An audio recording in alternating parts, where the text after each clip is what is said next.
చిత్తం అని అంటాం. చూడండి ఇంకెంత విచిత్రం అంటే వాళ్ళు ఎలాంటి భక్తి చేస్తారో మీకు చెప్తాను నేను. ఎంగేజ్మెంట్కి మామూలుగా పెళ్లి కొడుకు వాళ్ళు వస్త్రాలు తెస్తారు, మంచి బట్టలు తెస్తారు కదా. వాళ్ళ అమ్మ చెప్పింది, ఎంగేజ్మెంట్కి మా అమ్మాయి తెల్ల బట్టలే వేసుకోవాలి. ఎప్పుడు వేసుకుంటారు? పెళ్ళికి తెల్ల బట్టలు వేసుకుంటారు కదా. ఎంగేజ్మెంట్కి కూడా అమ్మాయికి తెల్ల బట్టలు, అబ్బాయికి తెల్ల బట్టలు. పోనీ వీళ్ళిద్దరు వేసుకున్నారంటే అనుకోవచ్చు. అమ్మ పెళ్ళికొడుకు తల్లి తెల్ల బట్టలు, అమ్మ పెళ్ళికొడుకు తండ్రి తెల్ల బట్టలు, పెళ్ళికొడుకు చెల్లి తెల్ల బట్టలు. తెల్ల బట్టలు మాత్రం దీట్లా. వీళ్ళ దృష్టిలో తెల్ల బట్టలు వేసుకోవడం భక్తి, తెల్ల బట్టలు వేసుకోవడం దేవుడి చిత్తం. కానీ డబ్బు దగ్గరికి వచ్చేసరికి మాత్రం అమ్మాయి కట్నం తెచ్చేది ఉండాలి. మీరు గమనించండి, బాగా పొలం వచ్చేయాలి. ఆ పొలం రాస్తారో రాయరో తర్వాత, రాసాకే ఏంటి పెళ్ళి. ఈరోజు మనుషులమైన మనము అనేక మార్లు మన ఇష్టాన్ని చేసి మనం ఏమని పెట్టామో తెలుసా? దీని పేరుకి నేను ఒక మాట చెప్తా, మన జీవితంలో అన్ని దేవుడి చిత్తమే జరుగుతుందా అని ఆలోచన చేస్తే ఖచ్చితంగా నేను ఒక మాట చెప్తాను, చాలా సందర్భంలో జరగట్లా. మనం అనుకుంటున్నాం దేవుడి ఇష్టాన్ని మనము చేస్తున్నామని అనుకుంటున్నాం. కానీ మీకు అర్థమయ్యేలా చెప్పి త్వరగా ముందుకెళ్తాను. దేవుడు మన జీవితంలో జరిగే ప్రతి దాన్ని దేవుడు ముందే నిర్ణయించి పెడతాడు. గుర్తుపెట్టుకోండి, ఆ నిర్ణయాన్ని బలవంతంగా చేయించడు.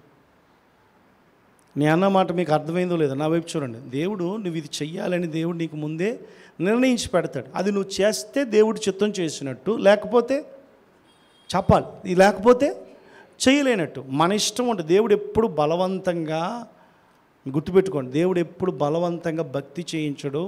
మీరు గుర్తుపెట్టుకోండి, బలవంతంగా మనల్ని ఏ పని చెయ్యమని అనడం. అంటే మీకు అర్థమయ్యేలా చెప్తాను. ఇప్పుడు మీ పిల్లల్ని మీరు షాపుకి తీసుకెళ్ళారు, వాడు చాక్లెట్ అడిగాడు, మీరు బిస్కెట్ ప్యాకెట్ కొని తీసుకొచ్చేసారు. ఇప్పుడు మీరు ఆలోచించండి, మీ ఇష్టం నెరవేరిందా, పిల్లల ఇష్టం నెరవేరిందా? పిల్లల ఇష్టమా? వాళ్ళ ఇష్టం అయితే చాక్లెట్ కొందరు, మీ ఇష్టమే నెరవేర్చారు. కానీ మన పిల్లల విషయం దగ్గరికి వస్తే మనం అంత బలవంతం చేస్తాం. కానీ భక్తి విషయంలో దేవుడు ఎప్పుడూ కూడా ఆయన ఇష్టాన్ని ఏం చేయడంటే మన మీద రుద్దడు. మీకు అర్థమయ్యేలా చెప్పి ముందుకు వెళ్తాను. అందుకే బైబిల్లో చాలా విషయాలు ఉన్నాయి. మనం దేవుడు వాక్యాన్ని విని కూడా కొన్నిసార్లు ఏం చేస్తామంటే పట్టించుకోం. అందుకే ఇక్కడ అంటాడు చూడండి, మత్తయి శుభవార్త చూడండి, మత్తయి శుభవార్త 7వ అధ్యాయం చూడండి, ఒకసారి చదువుదామా? మత్తయి శుభవార్త, దానికంటే ముందు రోమా పత్రిక చదివేసి ఇక్కడికి వద్దాం. రోమీలకు రాసిన పత్రిక 12వ అధ్యాయం. మత్తయి కూడా తీసి పెట్టుకోండి ఎవరైనా, 7వ అధ్యాయము. ఈలోపు మనం రోమా చదివి, రోమీలకు రాసిన పత్రిక చదివి ఇక్కడికి వద్దాం.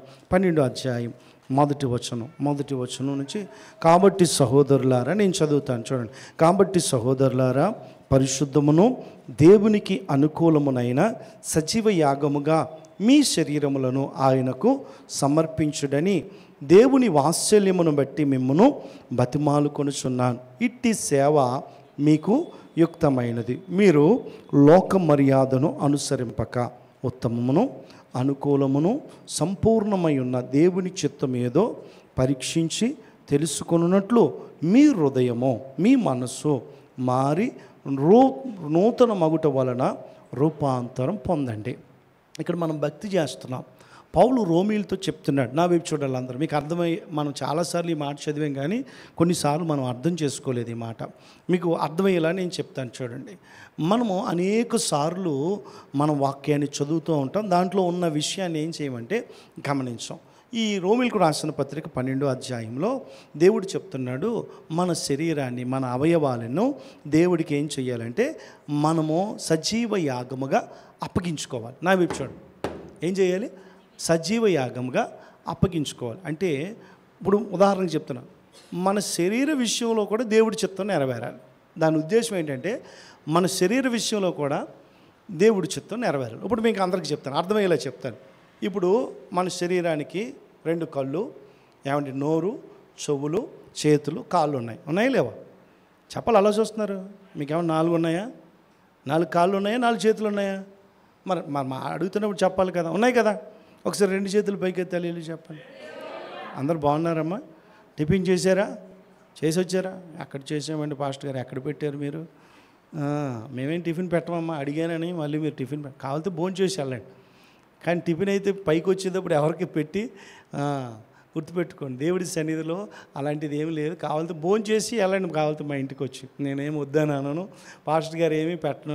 మా అమ్మగారు అయితే ఎంతమంది వచ్చినా వండే ఓపిక పాపం దేవుడు ఆవిడికి ఇచ్చాడు. ఇంకెంతకాలం వండుతుందో. రిటైర్మెంట్ తీసుకో అమ్మా, ఎవరికన్నా అప్పచెప్పమ్మా అన్నా కూడా చర్చిలో వంటలు కూడా అప్పచెప్పకుండా పనిచేస్తుంది. దేవుడి నామానికి మహిమ కలుగును గాక. ఆమేన్. హల్లెలూయా. అర్థమయ్యేలా చెప్పి నేను ముందుకు వెళ్తాను. మన అవయవాలు దేవుడి చిత్తాన్ని చేయొచ్చు, మన ఇష్టాన్ని చేయొచ్చు. ఉదాహరణకి చెప్తున్నా, ఈ కళ్ళు ఉన్నాయా చూడండి. ఈ కళ్ళుతో మంచి చూడొచ్చు, అందరు చెప్పాలి, చెడు చూడొచ్చు. ఇప్పుడు మంచి చూడడం దేవుడి చిత్తం కదా, చెడు చూడడం నీ ఇష్టం.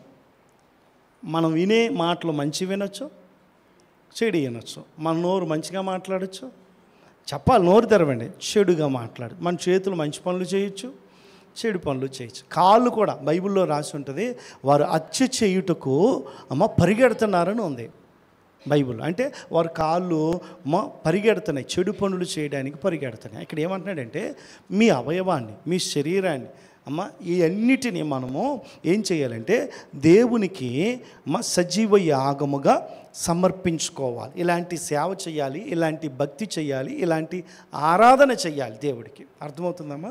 సరే, కిందకి వెళ్దాం. చూడండి, మీరు లోక మర్యాదను అనుసరింపక, అంటే కిందకి వెళ్తే అడుగు జాడలు.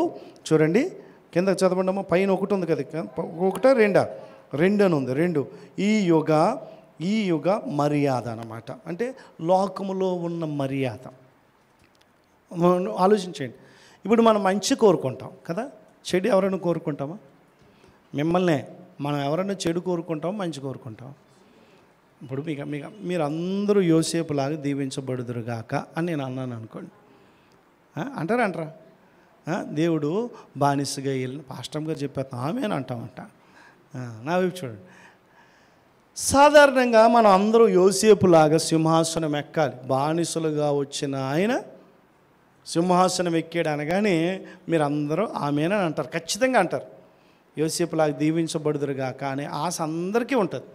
కానీ నేను ఇప్పుడు అంటున్నాను, యోసేపులాగా మీరు శ్రమ పొందుదురుగాక అని అన్నాను. అన్నారా? ఇప్పుడు అనం మనం. ఎందుకు?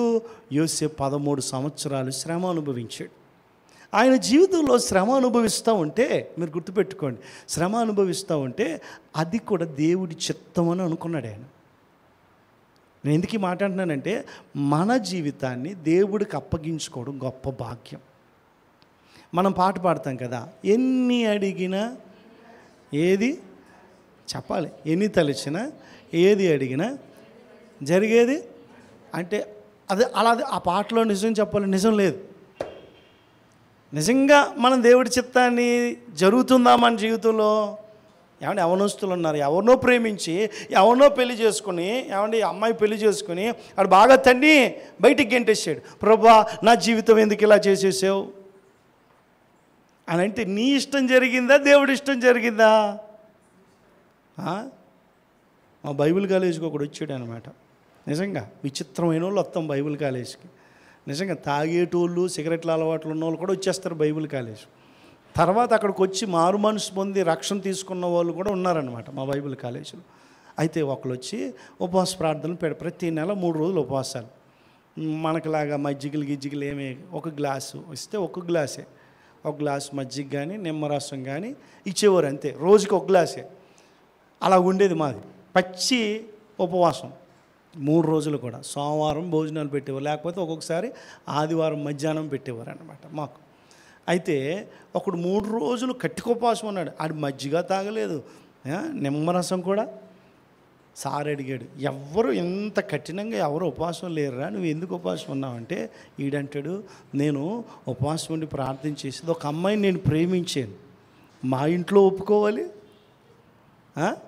వాళ్ళ ఇంట్లో ఒప్పుకోవాలి, అందుకే నేను 3 రోజులు ఉపవాసం ఉన్నాను అన్నాడు. సంవత్సరం అయింది వీడు బైబిల్ కాలేజీలో ఉండగానే ఆ అమ్మాయికి ఇంకో పెళ్ళి అయిపోయింది. వీడు ఏడుపు ఒక రోజంతా ఏడుస్తేనే వాడు ఏరా అంటే వాడు ఏమంటాడు తెలుసా, నేను 3 రోజులు ఉపవాసం ఉన్నాను, అయినా దేవుడు నా ప్రార్థన ఆలకించలేదు. వీడు నిమ్మరసం తాగమన్నా నాకొద్దు. ఏమండి, మనము కొన్నిసార్లు దేవుడి చిత్తాన్ని కాని దానికి ఎక్కువగా ప్రార్థన చేస్తూ ఉన్నాం. ఒక మాట మీకు చెప్తాను త్వరగా. కొన్నిసార్లు ఉదాహరణ చెప్తున్నా, యవనస్తులు ఉన్నారు కదా, మీరు ఏ భాగస్వామిని అంటే మీ జీవిత భాగస్వామిని పెళ్లి చేసుకునేటప్పుడు ఎవరిని పెళ్లి చేసుకోవాలో మీకు తెలియదు. దేవుడి చిత్తం ఎలా తెలుస్తుంది? చాలా సంబంధాలు వస్తాయి కదా. అబ్బాయిలు అయితే అమ్మాయిలు వస్తారు, అమ్మాయిలు అయితే 10 సంబంధాలు రావచ్చు. ఒకడు చదువుకున్నవాడు, ఒకడు వ్యాపారం చేసేవాడు, ఒకడు IAS, ఒకడు లేకపోతే రాజకీయ నాయకుడు సంబంధం వచ్చిందనుకోండి. ఈ 4లో ఏది దేవుడి చిత్తం అని మీరు ఎలా తెలుసుకుంటారు? రాజకీయ నాయకుడు అయితే 1000 కోట్లు ఆస్తుంటుంది, IAS అయితే కదా మంచి ఉద్యోగం, ఒకడు అందగాడు, ఏది తీసుకోవాలో అప్పుడు దేవుడి చిత్తం ఎలా తెలుసుకుంటారు? చెప్పాలి. మిమ్మల్ని ప్రశ్న. నేను వాక్యంలో చూపిస్తాను. లాస్ట్కి వెళ్ళి 3 విషయాలు, 3 పనులు చేస్తే దేవుడి చిత్తం మనకేమవుతుందంటే బయలుపరచబడుతుంది. ఎలా బయలుపరచబడుతుంది చెప్పకముందు నేను ఈ విషయం చెప్తాను. నా వైపు చూడండి. కొన్నిసార్లు మనం నడుస్తూ ఉన్నప్పుడు, మన భక్తిలో నడుస్తూ ఉంటే దేవుడి చిత్తం మనకి బయలుపరుస్తాడు దేవుడు. మన జీవితంలో ప్రతీదీ, నేను యథార్థంగా చెప్పి, మన జీవితంలో ప్రతీదీ దేవుడు ముందే నిర్ణయించి పెట్టాడు. కానీ అది నువ్వు చేయగలగాలి, అది జరగాలని నువ్వు ఒప్పుకోవాలి. నీ జీవితంలో దేవుడు చిత్తమే, దేవుడి ఇష్టమే జరగాలని నువ్వు ఒప్పుకోవాలి. నువ్వు ఒప్పుకుంటేనే దేవుడి చిత్తం నీలో నెరవేరుతుంది. మీకు అర్థమయ్యేలా చెప్తాను. నా వైపు చూడండి. ఇప్పుడు ఉదాహరణకి మీకు అర్థమయ్యేలా చెప్తాను. మన పరిశుద్ధ గ్రంథంలో ఒక మాట రాస్తుంది. ఏమని రాస్తుంది అని అంటే, మనము కీడు చేసి శ్రమ అనుభవించుట కంటే, కీడు చేసి శ్రమ అనుభవించుట కంటే మేలు చేసి శ్రమ అనుభవించుట మేలు కదా అని ఉంది. ఇలా ఉంది. అంటే మనం చాలామందికి కీడు చేసి శ్రమ అనుభవిస్తున్నాం. కానీ బైబిల్లో ఉంది, మనము మేలు చేసి శ్రమ అనుభవించటం మనకి మేలు. అంటే మీకు అర్థం అంటే కొన్నిసార్లు మన జీవితంలో దేవుడు శ్రమల గుండా నడిపించడం దేవుడు ఇష్టమైతే మనం ఏం చేయాలో తెలుసా? లోబడాలి. మీకు అర్థమయ్యేలాగా నేను మళ్ళీ ఇక్కడికి వస్తాను. చూడండి, త్వరగా ఒక వచనం చదివిస్తాను. చూడండి, ఆదికాండం దగ్గరికి వద్దాం. చూడండి, ఆదికాండం దగ్గరికి వద్దాం. 50వ అధ్యాయం. ఒకసారి త్వరగా ఆదికాండము త్వరగా తీయాలి. ఆదికాండం తీసారా? నేను తీయలే, మిమ్మల్ని తీయమని నేను తీయలే. సరే, ఆదికాండం 50వ అధ్యాయం 20వ వచనం నేను చదువుతున్నాను. 20వ వచనం చదువుతున్నాను. మీరు నాకు కీడు చేయనుద్దేశించరు కానీ నేటి దినమున జరుగునట్లుగా, అనగా బహు ప్రజలు బ్రతుకున్నట్లుగా అది మేలుకే దేవుడు ఉద్దేశించను. ఈ మాట అండర్లైన్ చేసుకోండి. ఎప్పుడు దేవుడు ఉద్దేశించాడు చెప్పాలి. యోసేపు జీవితంలో శ్రమ అనుభవించటము దేవుడి చిత్తమని దేవుడు ఎప్పుడు ఉద్దేశించాడు? మీకు అర్థమైందో లేదో, సందర్భం మీకు అర్థమయ్యేలా చెప్తాను. నా వైపు చూడండి. యోసేపు 17 సంవత్సరాలకి అమ్మబడ్డాడు. ఎంతకి? 20 వెండి నాణ్యాలకి. ఎంత? 20 వెండి నాణ్యాలకి అమ్మేశారు. ఎంతమంది అమ్ముకున్నారు? అనేలు ఎంతమంది? 10 మంది 20 వెండి నాణ్యాలకి అమ్మారు. నేను ఆ వచ్చును చదివినప్పుడల్లా అనుకుంటాను, 10 మంది 20 వెండి నాణ్యాలు ఎంతెంత తీసుకున్నారు? 2 వచ్చినాయి. మీకు లెక్కలు బాగా వచ్చు. నా వైపు చూడండి. ఎన్ని? 2 తీసుకున్నారు. బట్టలు కొనుక్కున్నారు, తిండి తిన్నారు, బంగారం కొనుక్కున్నారు, ఏం కొనుక్కున్నారో తెలియదు కానీ మొత్తానికి 2 వెండి నాణ్యాలు పంచుకున్నారు. ఇంకా తమ్ముడు పేడ విరగడైపోయింది అనుకున్నారు. తండ్రికి వచ్చి అబద్ధం చెప్పారు. కొన్ని సంవత్సరాలకి, అంటే కరువు వచ్చిన సంవత్సరాల్లో మీరు గమనించండి, అంటే సమృద్ధిగా పంటలు పండేసినాయి. ఇప్పుడు కరువు కూడా వచ్చేసింది. వీళ్ళ దగ్గర ధాన్యం లేదు, డబ్బు ఉంది. నేను ఎప్పుడు చెప్తా, కరువు అనేది డబ్బు అనే కరువు రాదు. భవిష్యత్తులో కూడా గుర్తుపెట్టుకోండి, డబ్బు కరువు రాదు. అందరి దగ్గర డబ్బు ఉండొచ్చు, తినడానికి తిండి దొరకదు. నేను మొన్న కూడా చెప్పాను ఈ మాట, రాత్రి చెప్పా. మన ఇండియాలో, మన భారతదేశం, మన హైదరాబాదులో 5 రూపాయలకు పార్లీజీ బిస్కెట్ ప్యాకెట్ అమ్ముతున్నారు కదా, అది పక్క దేశం పాకిస్తాన్లో 50 రూపాయలకు అమ్ముతున్నారంట. పేపర్లో వచ్చింది. ఎంత? మనం పార్లీజీ బిస్కెట్ ప్యాకెట్ మన పిల్లలకి ఇచ్చామనుకోండి, కుక్కలు తినేదే అంటారు. మనం తినడానికి ఇష్టపడం. పార్లీజీ అక్కడ మన దేశం నుంచి ట్రాన్స్పోర్ట్ అయ్యి వెళ్ళింది. అక్కడ ఎంతకు అమ్ముతున్నారు ఇప్పుడు? 50 రూపాయలు అంట. అంటే డబ్బు ఉంది కానీ ఆ దేశంలో ఏం లేదు, తిండి లేదు. నేను నిజం చెప్తున్నాను, రానున్న కాలంలో కూడా అందరి దగ్గర ధనం ఉంటుంది, కానీ నువ్వు కొనుక్కోవాలి అని అంటే తిండి దొరకదు. ఒకవేళ కొనుక్కుంటే అప్పుడు కేజీ బియ్యం 10,000 అన్నారు అనుకోండి, ఇంకెలా ఉంటుందో ఆలోచించండి. అప్పుడు కూడా అలాంటి కరువు వచ్చిందనమాట. వీళ్ళ దగ్గర ధనం ఉంది, ధనంతో పాటు వస్తువులన్నీ పట్టుకుని యోసేపు దగ్గరికి వెళ్ళారు కదా, చెప్పాలి. యోసేపు దగ్గరికి వెళ్ళారు. యోసేపు మారువేషంలో ఉన్నాడు, గుర్తుపట్టాడు. ఎవరిని? ఒక మాట ఉంటుంది అక్కడ, వీళ్ళు నమస్కారం చేసిన వెంటనే యోసేపు కళ గుర్తొచ్చిందంట. ఎప్పుడు? యోసేపుకి ఏం గుర్తొచ్చింది? దేవుడు తాను చిన్నగా ఉన్నప్పుడు ఇచ్చిన కళ గుర్తొచ్చిందంట. అంటే యోసేపు జీవితంలో, నా వైపు చూడండి అందరూ, యోసేపు జీవితంలో శ్రమ అనుభవించుట దేవుని చిత్తము, అమ్మబడుట దేవుడి చిత్తము. అర్థమవుతుందండి? ఇవన్నీ జరగాలని దేవుడు ముందే చెప్పాలి, దేవుడు ముందే ఏర్పాటు చేసి పెట్టేశాడు. ఇప్పుడు యోసేపు వాటి గుండానే ఏం చేస్తున్నాడో తెలుసా? నడుస్తూ ఉన్నాడు. మీరు గమనించండి, తన నమ్మకత్వాన్ని, పరిశుద్ధతను రెండూ కాపాడుకున్నాడు. దేవుడి చిత్తంలో ఈ రెండు చాలా అవసరం. అర్థమవుతుందమ్మా? మనం గుర్తుపెట్టుకో, మీ అందరికీ చెప్తున్నా, దేవుడి చిత్తం చేసేటప్పుడు నమ్మకత్వం ఒకటి, పరిశుద్ధత ఒకటి కాపాడుకోవాలి. ఈ రెండు కాపాడుకోకుండా దేవుడి చిత్తాన్ని చేస్తానని అంటే తప్పు. తెస్సలోనికి రాసిన పత్రికల్లో ఉంటుంది, అసలు దేవుడి చిత్తం ఏంటో అక్కడ రాస్తాడు. ఒకటి పరిశుద్ధులగుటే దేవుడి చిత్తం. నేను అది కూడా చూపిస్తాను. నేను చెప్పకముందు త్వరగా ముందుకు వెళ్తున్నాను, దయచేసి గమనించండి. గుర్తుపెట్టాడు, కళ గుర్తొచ్చింది. ఎవరికి? వాళ్ళు గుర్తుపట్టలేదు. గుర్తుపట్టుంటే మేము ఎందుకు నమస్కారం పెడుదురు, అనేలు ఎందుకు పెడుదురు అని మీకు ఒక డౌట్ రావచ్చు. మీకు ఇంకో వచనం చూపిస్తా.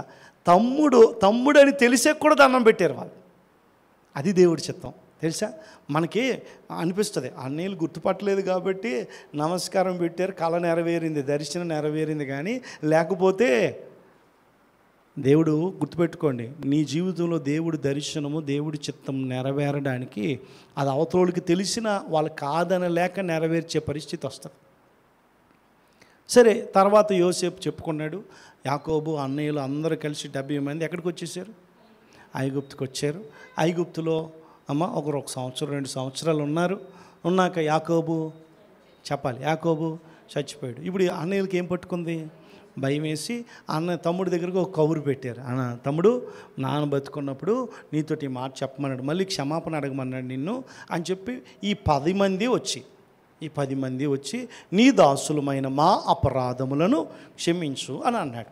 వెంటనే యోసేపు అంటాడు, భయపడద్దు. ఏమన్నాడండి? భయపడద్దు, నేనేమైనా దేవుని స్థానంలో ఉన్నానా? ఒకసారి 2 చేతులు పైకి తెలియలు చెబుదామా? ఏమన్నాడు? నేనేమైనా దేవుని ఆ పై వచనంలోనే 19వ వచనంలోనే ఉంటుంది అన్నమాట. యోసేపు భయపడకుని నేను దేవుని స్థానమందు ఉన్నానా? ఇప్పుడు మీరు గుర్తుపెట్టుకోండి, అంటే యోసేపు దేవుడి స్థానంలో లేడు. మనమైతే ఖచ్చితంగా తీర్పు చేసేద్దాం. అక్కడ చేద్దామా లేదా? రే, నన్ను నమ్మేస్తారా మీరు? ఇప్పుడు మిమ్మల్ని తంతే అడిగి నానలేడు, చంపేస్తే ఎవరు వచ్చినా నన్ను అడుగుతారు అని చెప్పి యోసేపు అనలా. దేవుడు స్థానాన్ని యోసేపు తీసుకోవడానికి ఇష్టపడాల. మనమైతే దేవుడు స్థానంలో కూర్చుని తీర్పు చేసేద్దాం. ఇప్పుడు మనం కూడా అప్పుడప్పుడు అందరికీ తీర్పు చెప్పేస్తుంటాం, మనం ఏదో గొప్పవాళ్ళం అన్నట్టు కదా. వాళ్ళకి నువ్వెంత, నీ బతుకెంత, ఆయన అలాగ అనకూడదు, ఈయన ఇలా తిట్టకూడదు, నన్ను ఎలాగంటావా నువ్వు అని చెప్పి ఏం చేస్తాం? దేవుడి స్థానాన్ని దొంగిలిస్తాం. కానీ యోసేపు అంటున్నాడు, నేను దేవుడి స్థానంలో లేను. దేవుడి స్థానంలో లేనన్నాక ఒక మంచి మాట. ఇప్పుడు ఇంకొక వచనం కూడా చదువుదాం. చూడండి, అక్కడ రాయబడిన మాట మీరు గమనిస్తే 18వ వచనం ఒకసారి చదువు, ఇంకా పై వచనం చదువుదాం. మరియు అతని సహోదరులు పోయి అతని ఎదుట సాగిలపడి. ఇప్పుడు నా వైపు చూడండి. అప్పుడు ఐగుప్తులో ఉన్నప్పుడు, నా వైపు చూడండి, ఐగుప్తులో ఉన్నప్పుడు మీరు గమనించండి, ఐగుప్తులోనే అప్పుడు కూడా ఉన్నారు యోసేపు ధాన్యం అమ్ముతున్నప్పుడు గుర్తుపట్టలేదు కాబట్టి నమస్కారం చేశాడు అనుకుందాం. కానీ ఇక్కడ గుర్తుపట్టి చెప్పాలి, గుర్తుపట్టి తన తమ్ముడే అని తెలిసిన తన తమ్ముడిని నమస్కరించే స్థితిలో తమ్ముడు ఉన్నాడని ఎవరు గుర్తించారు? అర్థం నేను మనం మర్చిపోతామండి. దేవుడిచ్చిన ఆలోచన, దేవుడిచ్చిన చిత్తం మన జీవితంలో మనం మర్చిపోతాం. కానీ దేవుడు చిత్తాన్ని చేసేవాడిని దేవుడు ఎప్పుడు మర్చిపోడు. నీ జీవితంలో నిన్ను సింహాసనం మీద కూర్చోబెడతాడంటే కూర్చోబెడతాడు. ఎప్పుడో చెప్పాడు, అప్పుడు కోప్పడ్డారా లేదా అన్నయ్యలు అందరూ? అమ్మ తెలియక నమస్కారం చేశారంటే అనుకోవచ్చు. ఇప్పుడు తెలిసి కూడా నమస్కారం చేసి ఇలా చెప్తా ఉంటే యోసేపు ఎంత మంచి మాట అన్నాడో తెలుసా? నాకు ఆ మాట బాగా నచ్చింది. మీరు నాకు కీడు చేయనుద్దేశించరు కానీ నేటి దినము జరుగునట్లు. నేటి దినమున అంటే ఎప్పుడు అమ్మేసుకున్నారు? 13 సంవత్సరాల కింద అమ్మేసుకున్నారు. నా వైపు చూడండి, ఎన్ని సంవత్సరాలు? ఇది ఇలా జరగాలని దేవుడు ఎప్పుడు నిర్ణయించాడు అని అంటే నేను పుట్టినప్పుడే నిర్ణయించేసాడు. 13 సంవత్సరాల కింద కూడా కాదు. ఎప్పుడు? నాకు ఎప్పుడో దర్శనం వచ్చింది కదా, అప్పుడు కళ వచ్చింది కదా, అప్పుడే దేవుడు ఏం చేశాడో తెలుసా? నిర్ణయించి పెట్టాడు. నేను దేవుడి చిత్తములో నడవటం వల్ల నేటి దినమున జరుగునట్లు, అనగా బహు ప్రజలు బ్రతుకున్నట్లు అది మేలుకే దేవుడు ఉద్దేశించాను. చూడండి, ఇప్పుడు మీకు ఒక ప్రశ్న, మీ అందరికీ ఒక ప్రశ్న. సింపుల్గా యోసేపు పెద్ద బాధపడినట్లు లేదు ఇక్కడ. 13 సంవత్సరాల కష్టం ఈజీగా నా వలన, ఆయన అన్నమాట మీకు మన భాషలో చెప్తాను, నా వలన ఇన్ని లక్షల మంది బ్రతకటం కోసము నేను కీడు అనుభవించటము అది నాకు మేలయ్యింది, మీ అందరికీ మేలయ్యింది అని అన్నాడు. అంతే కదా? చెప్పాలి, అంతే కదా? ఇప్పుడు మీరు ఆలోచన చేయండి. మన జీవితంలో ఎవరికైనా మేలు జరుగుతుంది అని అంటే నువ్వు కీడు అనుభవించడానికి సిద్ధంగా ఉన్నావా? మిమ్మల్ని నా మాట అర్థమైందా లేదా? యోసేపు అంటున్నాడు, ఇంతమంది బ్రతకడం కోసం నేను కీడు అనుభవించడం దేవుడి ఉద్దేశం, అయినా నా జీవితంలో జరిగింది, దేవుడి నామాన్ని మహిమ కలుగును కాక అన్నాడు. మన బుద్ధి ఎలాగుంటుందో చెప్తాను. మన బుద్ధి ఎలాగుంటుందో చెప్తాను. చూడండి, మనం అప్పుడప్పుడు ట్రైన్లో కానీ బస్సులో కానీ వెళ్ళామనుకోండి, పాపం ముసలావిడో ముసలమ్మో ఎవరో నిలబడ్డారు. మన బస్సు మనం కొనేసుకున్నట్టుగా టికెట్ తీసుకుని మన బస్సు సొంతం మనం అన్నట్టు, సీట్ అంతా నీదే అన్నట్టు కాలు ఇలా సాపుకుని కొంచెం పక్కకు జరుగాని అన్నారనుకోండి, ముగ్గురు కూర్చొని నచ్చితేనండి 2 సీట్లో ముగ్గురు కూర్చొని పోతామా? అవునా కాదు? బిందు నిన్నే, అవునా కాదు? నిద్ర వస్తుందా? అవునా కదా? మొన్న VBS పిల్లలకి గిఫ్ట్లు కొనడానికి వెళ్ళాం. ఇటు చూడు కొనడానికి వెళ్ళాం. నేను సత్యబాబు అని, బిందు వచ్చింది. డాడీ నేను వస్తాను డాడీ అంది. వద్దమ్మా అన్నాడు. అలా నాన్న వద్దన్నాడు. నేను వస్తాను డాడీ, నన్ను కూడా అడిగింది, రా అమ్మ అన్నా. అప్పుడు సత్యబాబు అని, మాట వింటలేదయ్య గారు, బిందు గురించే నా ఆలోచన అని అటకారంగా అన్నాడు. ఈలోపు రేనా వస్తానన్న. ఈలోపు రేనాతో పాటు నీతు వచ్చింది. ఎంతమంది అయ్యారు చెప్పాలి మిమ్మల్ని? రేనా, బిందు, నీతు ఎంతమంది అయ్యారు? 3. వీళ్ళు 3 వస్తే రెబుకా అన్నది, నేను వస్తాను అంకుల్. రెబుకా తర్వాత నిస్సి, మా గ్రేసి ముందే తయారైంది. ఎంతమంది అయ్యారు? 6. మా కారు లేదు. మా ఇటుగా కారు ఉంటే 7 వెళ్ళచ్చు. మా కారు లేదు, ఎలాగ మరి అని అంటే సర్దేసుకుంటాం. ఏం చేస్తాం? వెనకాల సీటు 3 కూర్చోవడానికి ఉంటుంది. వీళ్ళు ఎంతమంది కూర్చున్నారు తెలుసా? ఏమండి? 6 సదిరేసుకున్నారు. నచ్చితే 3 సీటు 6 కూడా కూర్చుంటాం కదా. అదే మనకి నచ్చిన వాళ్ళు అయితే. కానీ నువ్వు ఎవరి గురించో శ్రమ పడమంటే, ఎవరి గురించో కష్టపడమంటే, నేనెందుకు కష్టపడతామండి, నేనేమన్నా కన్నానా, నేనేమన్నా వాళ్ళని కన్నానా అని మనం అంటాం కదా. అంటాం మనం మన జీవితంలో. కానీ కొన్నిసార్లు దేవుడు మన జీవితంలో కావాలనే కొన్ని శ్రమల గుండా నడిపిస్తూ ఉంటే, నేను శ్రమ పడ్డా పర్లేదు, ఈ శ్రమ వల్ల ఎవరైనా మేలు పొందితే అంతే. యోసేపుకుందా మనసు? మనకుందా? కొత్త నిబంధనలో వాక్యము యోసేపు జీవితంలో నెరవేరిందా లేదా? ఈ మాట పౌలు భక్తుడు రాశాడు. ఏమని? నేను ఇందాక చెప్పాను, అమ్మా, కీడు చేసి శ్రమ అనుభవించుట కంటే మేలు చేసి శ్రమ అనుభవించుట మేలని చెప్పా కదా. ఇప్పుడు యోసేపు జీవితంలో అది చేసాడా చేయలేదా? నేను ఒక మాట చెప్పనా, వాక్యం లేకపోయినా మనస్సాక్షి పనిచేసింది అనుకోండి, వాక్యం లేకుండానే మనము దేవుడు వాక్యాన్ని ఏం చేస్తామంటే నెరవేరుస్తూ ఉంటాం. అప్పుడు వాళ్ళకి బైబిలే లేదు. అర్థం, యోసేపు కాలంలో బైబిలే లేదు. అప్పటికి మోసే లేడు, ధర్మశాస్త్రాన్ని రాయలేదు, పంచకాండాలే లేవు. అర్థమవుతుందండి?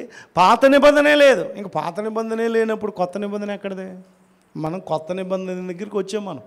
మనం ఇంకా కృప పొందిన వాళ్ళు, మనకు వాక్యం తెలుసు, కానీ నువ్వు దేవుడి చిత్తాన్ని చేస్తున్నావా అని అంటే మనలో చాలామంది దేవుడి చిత్తాన్ని చేయట్లే. అందుకే అంటాడు, చూడండి ఒక మంచి మాట. ఇందాక మత్తయి చెప్పాను కదా, మత్తయి శుభవార్త దగ్గరికి వద్దాం త్వరగా. మత్తయి శుభవార్త చూడండి 7వ అధ్యాయము 21వ వచనం. మంచి మాట ఉంది అక్కడ, చదువుదాం. అందరు తీయండి. మత్తయి శుభవార్త 7వ అధ్యాయం 21వ వచనం చదువమ్మా. చూడండి, ప్రభువా ప్రభువా అని నన్ను పిలుచు ప్రతి వాడును పరలోక రాజ్యములో నేను చదువుతానమ్మా, ప్రవేశింపడు కానీ పరలోకమందున్న నా తండ్రి చిత్త ప్రకారము చేయువాడే ప్రవేశించును. నా వైపు చూడండి. ఇక్కడ 2 అర్థాలు ఉన్నాయి. నా వైపు చూడండి. దేవుడి చిత్తాన్ని అందరూ చేయరు. అక్కడ రాసిన మాట ఏంటో తెలుసా? దేవుడి చిత్తం అందరూ, కానీ ప్రభువా ప్రభు అని మాత్రం అందరూ చెప్పాలి, అందరూ పిలుస్తారు. ఇప్పుడు మనము ఇక్కడ 30 మంది 20 మంది ఉన్నాం. ఇందులో ఆలోచించేయండి, ఇందులో ఇంతమందిలో ప్రభువా నీకు స్తోత్రం నీకు స్తోత్రం అని ఇందాక అందరూ చెప్పాం. కానీ ఇంతమందిలో దేవుడి చిత్తాన్ని ఎవరు చేస్తున్నారు అని చూస్తే దేవుడే చూస్తున్నాడు. దేవుడి చిత్తాన్ని అందరూ చేయట్లేదు కాబట్టి అందరూ పరలోక రాజ్యం వెళ్ళరు. ఇప్పుడు నువ్వు ప్రభువా అనటం ముఖ్యమా, తండ్రి చిత్తం చేయటం ముఖ్యమా? చెప్పాలి. మన ఈరోజు చాలామంది క్రైస్తవుల జీవితాల్లో నేను ఖచ్చితంగా చెప్తున్నా, దేవుని చిత్తము నెరవేరట్లా. ఓటుకి డబ్బులు ఇచ్చే దగ్గరికి వచ్చేస్తుంది మన బుద్ధి. ఎప్పుడు ఓట్లకు డబ్బులు ఇస్తున్నారు కదా, ఇస్తున్నారా ఇవ్వట్లేదా? చెప్పాలి, ఇస్తున్నారా ఇవ్వట్లేదా? మేము వద్దన్నామండి, వాళ్ళే తెచ్చి చేతిలో. ఎవరో పాస్టర్ గారు చెప్పారంట మా నాన్నకి విశ్వాసిగా ఉన్నప్పుడు, అన్యాయపు సొమ్ముతో స్నేహితుల్ని సంపాదించుకోవాలి. ఏ సొమ్ము? అన్యాయపు సిరితో. సామెతల గ్రంథంలో ఉంటుంది, అన్యాయపు సిరితో స్నేహితుల్ని ఎవరికన్నా ఇచ్చే అంటాడు మా నాన్న. అసలు తీసుకోవడం ఎందుకు, ఇవ్వడం ఎందుకు? దేవుడి చిత్తం మన జీవితంలో నెరవేరితేనే మనం ఏం చేస్తామో తెలుసా? పరలోక రాజ్యం చేరుతాం. అందుకే ఇక్కడ అంటున్నాడు, మీరు గమనించండి, అందరూ దేవుడి చిత్తాన్ని చేయట్లా, చేస్తున్నామని మనం అనుకోవచ్చు. మీకు అర్థమయ్యేలా చెప్తా. ఒకటి లోక ఈ యుగ సంబంధమైన సాతాను చిత్తం ఉంటే, రెండోది దేవుడి చిత్తం ఉంటుంది. ఇంకో మాట చెప్తున్నాను, దేవుని సంకల్పము లోకం సంకల్పం. దేవుని ఇష్టము లోకము ఇష్టం. దేవుని ఇష్టము నీ శరీర ఇష్టం. శరీరాలకు కూడా ఇష్టాలు ఉంటాయి కదా, ఉంటాయి ఉండవా? ఇప్పుడు ఈ రెండిట్లో ఏది ఎన్నుకుంటున్నాం అనేది చాలా ప్రాముఖ్యమైన విషయం.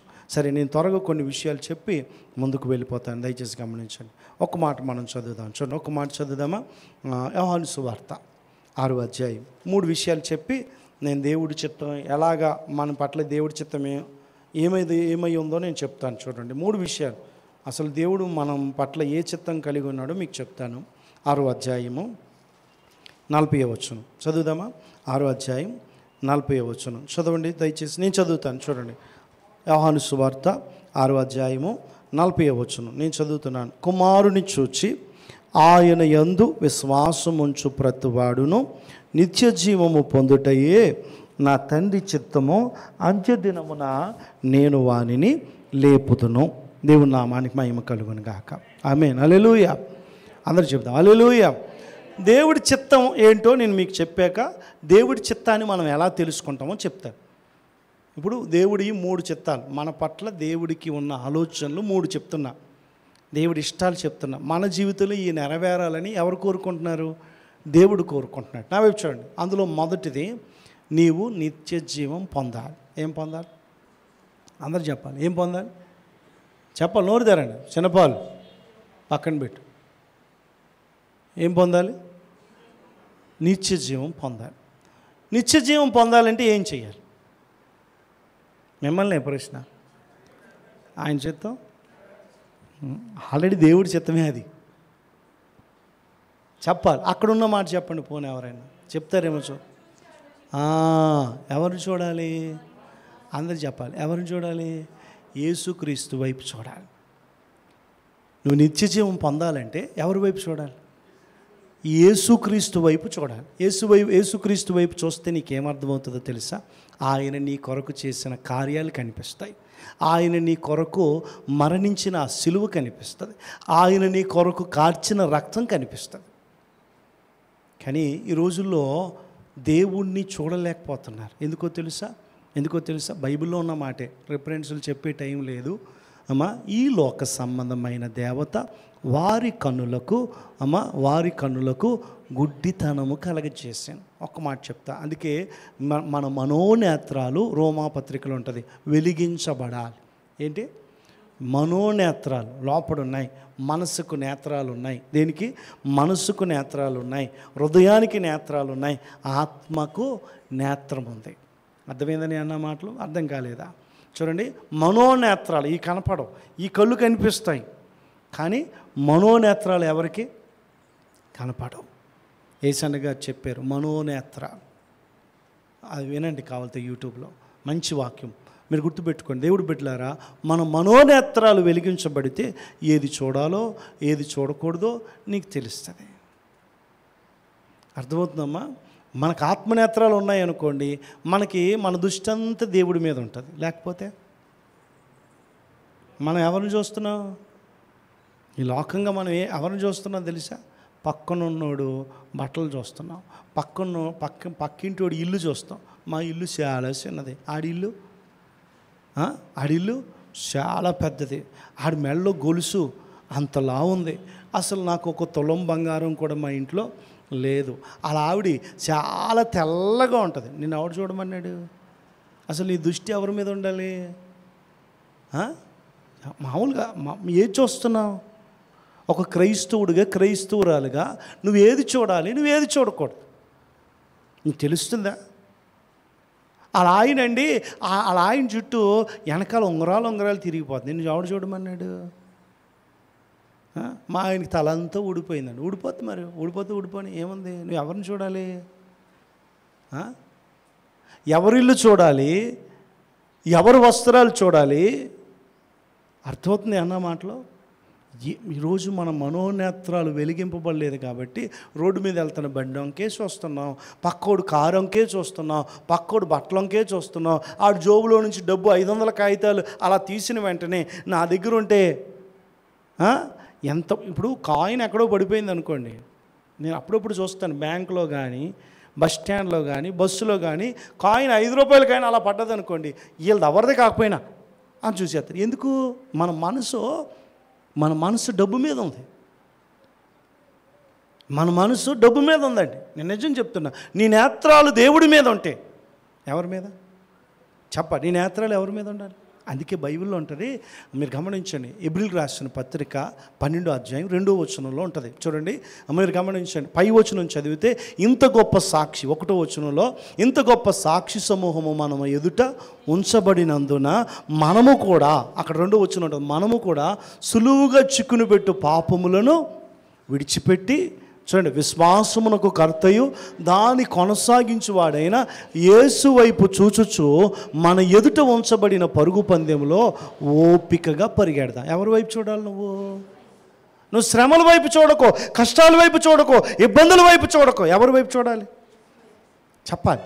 మీకు అర్థమయ్యేలా చెప్తాను. నా వైపు చూడండి. క్రికెట్ చాలామందికి ఇష్టం కదా? ఇష్టమా కాదు? ఇష్టం కదా? ఇప్పుడు వరల్డ్ కప్కి బంగారం తెస్తారు. అది అలాగిచ్చి తీసేసుకుంటారు. ప్రైజ్ మనీ ఉంటుంది. వరల్డ్ కప్ క్రికెట్ జరుగుతున్నప్పుడు ప్రతి మ్యాచ్లో ఆ వరల్డ్ కప్పు ఆ కప్ ఇస్తారు కదా, ఆ కప్పును ఖచ్చితంగా చూపించరా? ఎప్పుడైనా క్రికెట్ చూసారా మీరు? ప్రైజు కప్పును చూపిస్తారో చూపించరా? ఎందుకు చూపిస్తారు చెప్పాలి. ఇప్పుడు మీ స్కూల్లో కాంపిటీషన్లు జరుగుతున్నాయి, బహుమతులు ఉంటాయి కదా. ఏంటి? First prize, second price, third price, 3 ప్రైజులు లైన్గా పెట్టారు. మీకు దేని మీద ఉంటుంది మనసు? పరిగెత్తు ఓపిక ఉంటుంది కానీ మనకి కాలంలో బలం ఉంటుంది కానీ ఫస్ట్ ప్రైజ్ మీదే మన మనసు. నిజం చెప్తున్నాను. అందుకే ఈ లోకం అనే పరుగు పందెంలో కూడా మనం ఉన్నాం. అర్థమవుతుందండి? పౌలు భక్తుడు అదే చెప్తున్నాడు. ఈ లోకం అనే పరుగు పందెంలో నువ్వు పక్కకు చూడొద్దు, అటు ఇటు చూడొద్దు. ఎటువైపు చూడాలి? బహుమతి మీద మనసు ఉంచు. దేని మీద చెప్పాలి? దేని మీద? బహుమతి మీద మనసు ఉంచు. బహుమతి మీద మనసు ఉందనుకోండి, మనం ప్రాక్టీస్ చేస్తాం చేయం చెప్పాలి మిమ్మల్ని. ఈ రోజుల్లో మీరు చదివే చదువులు కాదు, మనం ఏదో కొద్దిగా చదివేసి చాలా గొప్పగా చదివేసాం అనుకుంటాం. అర్థమవుతుందండి? బాగా ఉదాహరణ భవిష్యత్తులో మంచి స్థితిలో ఉండాలంటే ఇప్పటి నుంచే కష్టపడాలి. రేనా ఎలుకలు కొడుకురా, వెళ్ళమ్మా వెళ్ళు అంటే నిద్ర వచ్చి నువ్వు నిద్రపోయినా వెళ్ళగంటే ఎలాగా? ఎలుకలు కొడుకురా, వెళ్ళు, ఏం కాదమ్మా వెళ్ళు, తలనొప్పి వచ్చినా సరే వెళ్ళి కడుక్కురా. దేవుడు బిడ్డలారా, మీరు గమనించండి. మీరు యవ్వనస్తులు మీరు అలిసిపోయి నిద్రపోతే ఎట్లా చెప్పండి? దేవుని సన్నిధిలో ఒకవేళ నిద్ర రాదు అని నేను చెప్పను, మామూలుగా రావచ్చు. వచ్చిన వెంటనే వెళ్ళి ముఖం కడుక్కొని వచ్చి కూర్చోవాలి. అది ఇంకొకరికి అంటుకుంటుంది. అర్థమవుతుందా? అందుకే వాక్యం శ్రద్ధగా ఆలకించాలి. రాత్రి టైంకి పడుకోవాలి. గుర్తుపెట్టుకోండి, శనివారం ఖచ్చితంగా గమ్మున పడుకొని గమ్మున లేగాలి. అర్థమవుతుందా? మీ అందరికీ చెప్తున్నా. ఆదివారం కదండి, మేము కొంచెం సెలవు టైము ఎక్కువసేపు మెలకువకుండి పొద్దున్న అని అనుకోకూడదు. యథార్థంగా చెప్తున్నా, అనుకోకూడదు. అంటే రేనా గురించే కాదు, చాలామంది మొన్న రెబకా అంటుంది అనుకుంటా, వీళ్ళు మొన్న టీచర్ ట్రైనింగ్కి వెళ్ళారు సోమవారం. పోయిన సంవత్సరం వెళ్ళినప్పుడు ఆ చర్చిలో ఏసీలు లేవంట. ఏం లేవు? ఏసీలు లేవంట. ఈ సంవత్సరం వెళ్ళేసరికి ఏసీలు పెట్టేశారంట. ఎక్కడ? నేనే తీసుకొస్తున్నా. మీరు వాక్యం నేర్చుకోవడానికి వెళ్ళారా, ఏసీలు చూడడానికి వెళ్ళారా అని అడిగా. మన పిల్లలు లేదంకుల్ వాక్యం నేర్చుకోవడానికి వెళ్ళాము, శిష్యుల్ని తయారు చేయాలి అని వీళ్ళిద్దరు అన్నారు. రెబకాయలిద్దరు అన్నారు. మనమే అప్పుడు నేను మన చర్చిలో కూడా పెడితే బాగుండు అన్నట్టు వీళ్ళు మాట్లాడారు. పోయిన వారం మనీషే బాబు అన్నాడు, ఎవరో బందర్లో పాస్టర్ గారికి ఎవరో ఏసీలు ఇచ్చారంట. మనం కూడా చర్చిలో ఏసీలు పెట్టేద్దాం అంకుల్, ఎండకు కూర్చోలేకపోతున్నాం. నేనన్నా ఫ్యాన్లు వేస్తేనే పడుకుంటున్నారు, ఏసీలు వేస్తే పక్కలేసేస్తారు. ఇంకా అది మన పరిస్థితి. అర్థమవుతుందండి? నిజం చెప్తున్నా. దేవుని సన్నిధిలో మెలకుగా ఉండి దేవుడు వాక్యం అంటే ఆశీర్వాదం. ఆమె హల్లెలూయా. రేనా కోసం చెప్పానని కాదు, మీ అందరికీ ఇది ఒక హెచ్చరిక. దేవుడి సన్నిధికి వెళ్ళినప్పుడు మన ప్రవర్తన జాగ్రత్తగా చూసుకో. నువ్వు క్లాస్ రూమ్లో అలా పడుకుంటే టీచర్ ఏం చేస్తాడు? ఆలోచించేయండి. నువ్వు కారు నడిపేటప్పుడు నిద్రపోతే ఎలాగుంటుంది నీకు? నువ్వు బస్సు ఎక్కి డ్రైవర్ నిద్రపోతున్నాడు, ఏమనిపిస్తుంది? ఆడు పడుకోకూడదు. కానీ మనం మాత్రం గుర్తుపెట్టుకోండి, ఎక్కడ పడుకున్నా గుర్తుపెట్టుకోండి, దేవుడి సన్నిధిలో మాత్రం నిద్రపోకు. శరీరం బలహీనమైంది, నిద్ర రావచ్చు, కానీ వెళ్ళి ముఖం కడుక్కొని వచ్చి కూర్చొని వాక్యమైన. నిజం చెప్తాను, మనం లేట్ అవ్వచ్చు, నేను దాన్ని తప్పు పడుతున్నా. మనం అక్కడే ఉండి బలహీనతతో ఉండకూడదు. మన బలహీనతను మనం ఏం చేయాలో తెలుసా? జయించాలి. గుర్తుపెట్టుకోండి. సరే, దేవుడు బిడ్డలారా ఇక్కడ అంటున్నాడు, కుమారుని చూడాలి. ఎవరిని? అందరు చెప్పాలి. ఎవరిని? కుమారుడి వైపు చూడాలి. మీరు కుమారుడి వైపు చూడకుండా లోకం వైపు చూస్తున్నారు, యుగం వైపు చూస్తున్నారు, ఈ దేశం వైపు చూస్తున్నారు, ఈ ప్రజల వైపు చూస్తున్నారు, సంపాదన వైపు చూస్తున్నారు, బంగారం వైపు చూస్తున్నారు లేదా? అప్పుడప్పుడు కొంతమంది ఎదురవుతుంటారు, మెడలో అంత గొలుసు వేసుకుంటారు బంగారం. మగోళ్ళే, ఆడోళ్ళు కాదా, అంతలా ఉంటుంది. నేను దాన్ని వాళ్ళని ఏమన్నా వాళ్ళ ఇష్టం, కానీ కుక్క గొలుసు అనుకుంటాను. నేను అనుకుంటాను అది ఏంటి, మామూలుగా అందం ఎంత ఉంటుంది? బంగారం గొలుసు వేసుకుంటే సన్నగా వేసుకోవాలి. కానీ ఎవరికి లేనంత ఇంత లావు, అది పోని బరువు చూస్తే ఎంత ఉండదు? 10 తులాలు ఉండదు. అంటే మనకు తెలుసు, చాలా ఒత్తుగా పెద్దగా బరువుగా ఉన్నట్టుగా చేత చేయించవచ్చు.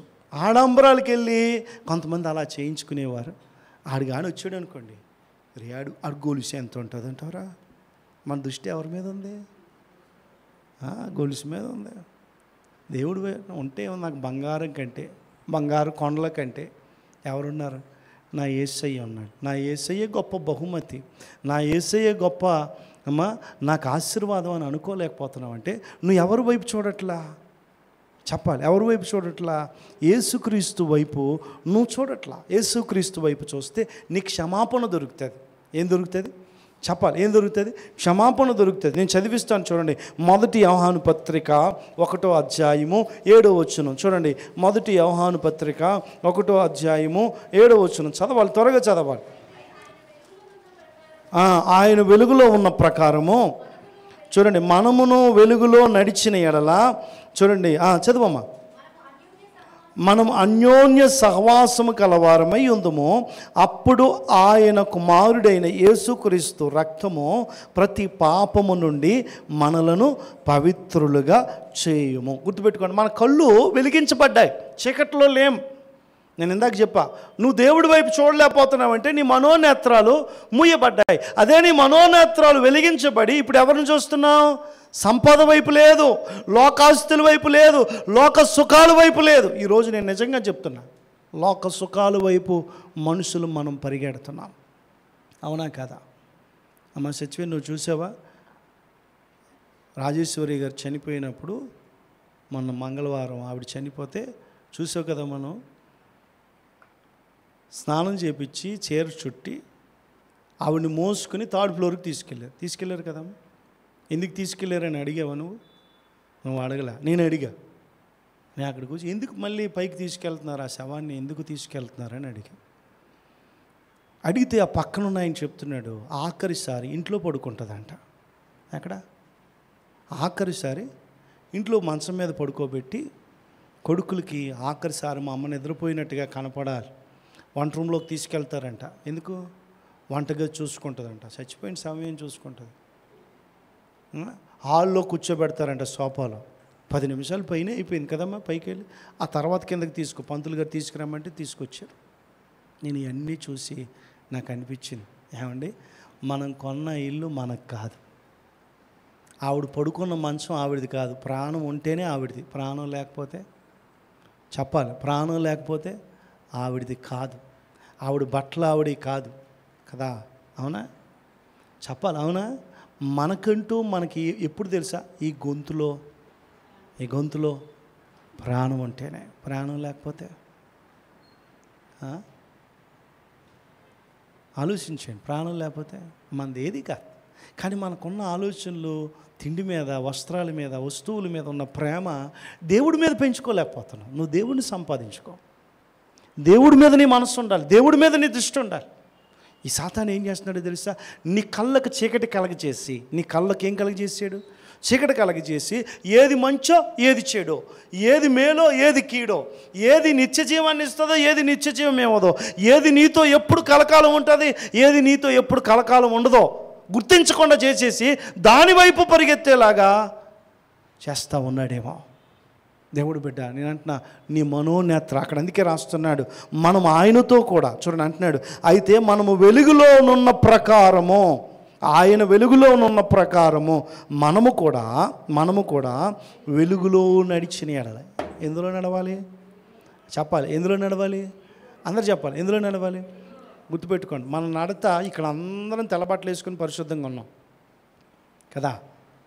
ఇప్పుడు అందరు బైబిల్ చేతిలో ఉన్నాయి, బైబిల్ తీస్తున్నారు, బైబిళ్ళు చక్కగా చూస్తున్నారు. కొంతమంది దేవుడి సన్నిధికి వచ్చిన కూడా బైబిల్ చూడరు, తీరు. చాలా బాధ అనిపిస్తుంది నాకు. తీడు రాకపోతే తీరు కొంతమంది. మొన్న వీళ్ళు టీచర్ ట్రైనింగ్కి వెళ్తే వీళ్ళు పక్కనే కూర్చున్నారంట.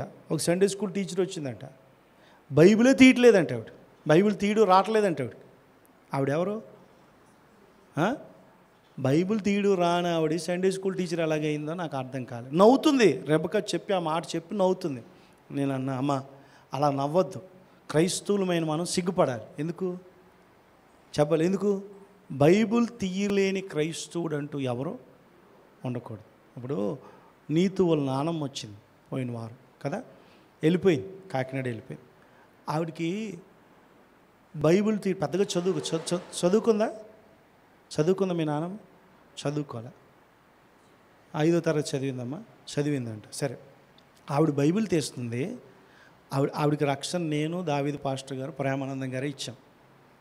కాకినాడ సత్యబాబు అన్నయ్యతోటి వెళ్ళి ఇచ్చాం, కాకినాడ సముద్రం దగ్గర.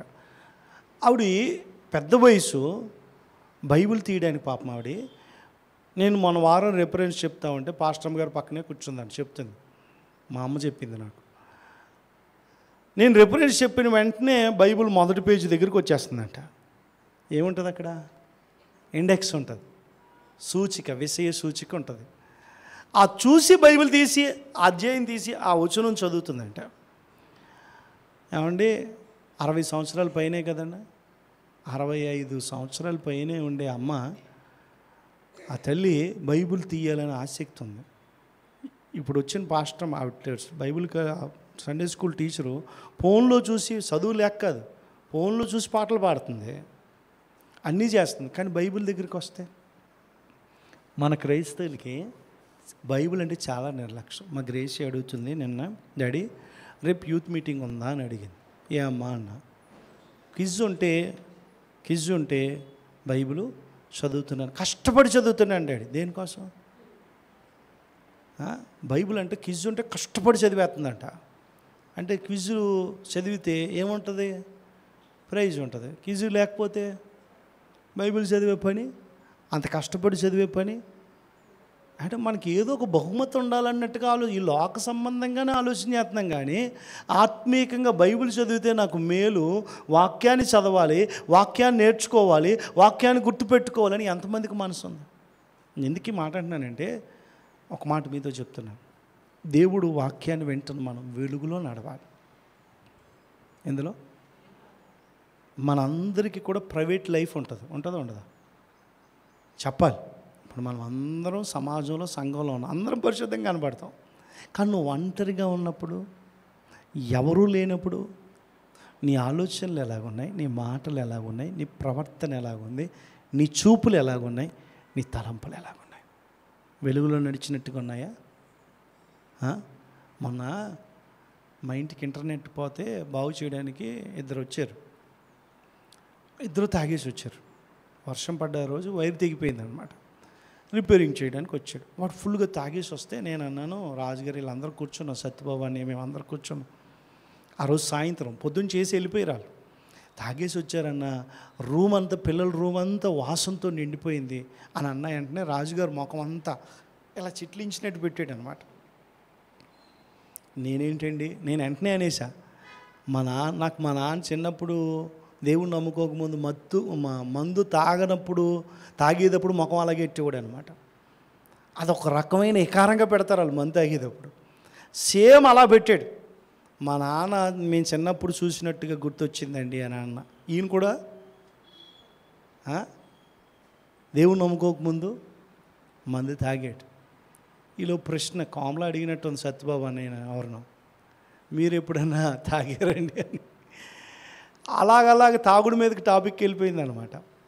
మా నాన్న అంటున్నాడు, నేను హాఫ్ క్వార్టర్ తాగితే ఒకలాగా ఉండేవాడిని, ఇంకా ఎక్కువ తాగితే కత్తరు చేసేవాడు మా నాన్న. తాగేసి కక్కుకుంటే బేసిన్ పెట్టేది మా అమ్మ. నిజం. ఈలోపు రాజుగారు అంటున్నారు, నేను అదే టైప్ అండి, మా అమ్మగారు కూడా అలా అంత తాగడం ఎందుకు, అంత బాధపడడం ఎందుకు అనేది అని అన్న. మీకు అర్థమయ్యేలా చెప్తాను. వీళ్ళని ఎవరు విడిపించారు? నేను ఎందుకు ఈ మాట అంటున్నానంటే, ఎలా విడిపించాడో మీకు అర్థమయ్యేలా చెప్తాను. నిన్న మా చెల్లికి అపార్ట్మెంట్లో ఫ్లాట్ చూడడానికి మొన్న శుక్రవారం నేను వెళ్ళా. ఇంకొక అపార్ట్మెంట్ ఉంది చూస్తారా అని ఒక ఆయన నన్ను అడిగాడు. వద్దు, అది నచ్చిందంట, అది చూస్తారంట అని నేను చెప్పాను.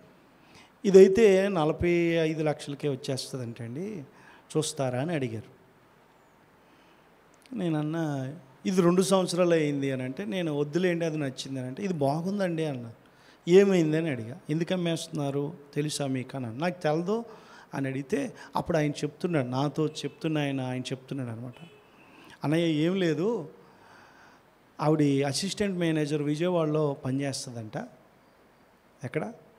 విజయవాడ బ్యాంకులో అసిస్టెంట్ మేనేజర్. భర్త పిల్లలు ఇక్కడే, ఇప్పుడు ఈ మధ్య ట్రాన్స్ఫర్ అయ్యి అక్కడికి వెళ్ళింది, కానీ వాళ్ళ భర్త పిల్లలు ఇక్కడే ఉంటారు, ఆ అపార్ట్మెంట్ అమ్మేస్తున్నారు అని అంటే ఏమైందని అడిగా. అప్పుడు నేను విజయవాడలో ఉంటే ఈయన బాగా భర్త మందుకు అలవాటు అంట. దేనికి అలవాటు? మందుకు బాగా అలవాటు అంట. అలవాటైతే ఆవిడ అక్కడ ఎవరో చెప్పారంటే విజయవాడలో, ఈ మందు తినే అన్నంలో కూరలో కలిపితే మందు మానేస్తాడు అని చెప్పారు. పాపం ఆవిడ 10 రోజులు సెలవు పెట్టుకుని భర్త దగ్గర పిల్లలతో ఉందామని ఆ మందు అక్కడే కొనుక్కొని, ఏ మందు? తాగుడు మాన్పించే మందు తీసుకొచ్చి భర్త తినే అన్నంలో కలిపి పెట్టిందంట.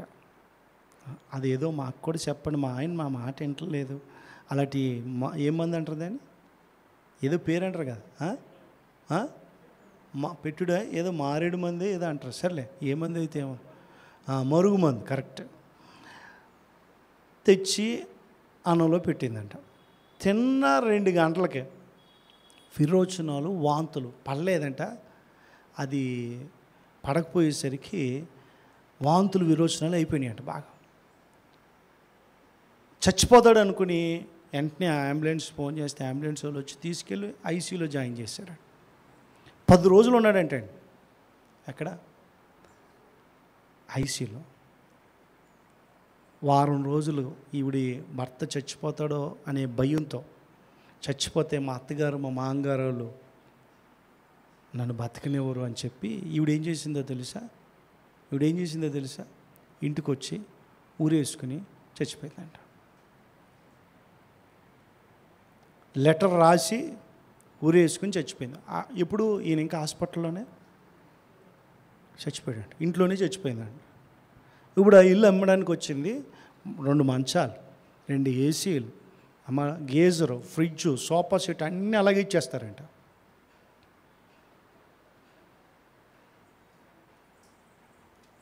ఏమండి, ఒక మందు భార్య మాన్పించలేకపోయింది. మాన్పిద్దామని ప్రయత్నం చేస్తే ఆవిడ ప్రాణాలు తీసుకునే పరిస్థితి వచ్చింది. నేను అంటాను, నేను ఎప్పుడూ తాగలేదు, దేవుడి సన్నిధిలో నిలబడి చెప్తున్న మాట.